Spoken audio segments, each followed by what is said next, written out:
Le Haut Conseil pour le climat a sorti son premier rapport annuel. Il s'intitule « Agir en cohérence avec les ambitions ». Et comme ça nous concerne tous, on vous l'explique en 2 minutes. C'est un fait, le changement climatique s'accélère à cause de nos émissions de gaz à effet de serre.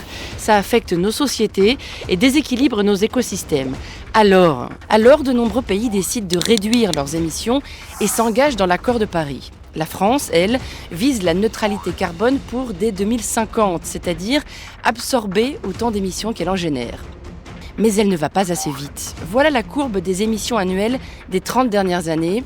Et voici la courbe pour atteindre la neutralité carbone en 2050. On voit que la France a dépassé le premier quota ou budget carbone qu'elle s'était fixé pour 2015-2018. D'où viennent ces émissions? De toutes nos activités. Mais les secteurs des transports, des bâtiments, de l'agriculture et de l'industrie sont les plus émetteurs. Et par rapport aux objectifs de réduction que la France s'est fixés pour chaque secteur, les bâtiments et les transports ne les respectent pas. Or, ils représentent 50% des émissions territoriales de la France. De plus, la France investit bien plus dans des projets défavorables au climat que dans des projets favorables. Et nous produisons également des émissions de par nos modes de consommation, y compris les produits et services que nous importons. Notre empreinte carbone a augmenté de 20% depuis 1995. Pour que la France respecte ses engagements climatiques, il est donc urgent d'agir en cohérence avec les ambitions.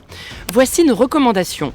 Tout d'abord, pour que la transition vers la neutralité carbone soit possible, il faut mettre en place les bons outils, connaître l'impact de toutes nos décisions sur les émissions et fortifier notre stratégie nationale. Ensuite, il faut préparer la société française à la neutralité par des réformes profondes de chaque secteur et en coordonnant chaque échelon, tout en s'assurant que les décisions soient justes socialement, que la transition est équitable et que les solutions mises en place sont soutenables. Voilà, ensemble, incarnons la transition vers une France bas carbone.